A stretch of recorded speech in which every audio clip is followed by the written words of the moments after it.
قرآن میں دوسری جگہ اللہ نے فرمایا ما یکون من نجوا ثلاثۃ الا هو رابعهم، کہ تین آدمی بیٹھ کر خفیہ طریقے سے آہستہ آہستہ پوشیدہ انداز میں بات چیت کر رہے ہیں، اللہ فرماتے ہیں ان تین میں کا چوتھا اللہ ہوتا ہے۔ چار آدمی بات کر رہے ہیں، پانچواں اللہ ہوتا ہے۔ پانچ بات کر رہے ہیں، چھٹا اللہ ہوتا ہے۔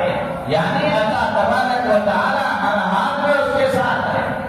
اس سے آگے بڑھ کر قرآن میں اللہ فرماتے ہیں وَنَحْنُ أَقْرَبُ إِلَيْهِ مِنْ حَبْلِ الْوَرِيدِ، کہ ہم تمہاری شہرک سے زیادہ قریب ہیں، تمہاری ہر بات سے ہم واقف ہیں، کوئی چیز تمہاری ہم سے چھپی ہوئی نہیں ہے۔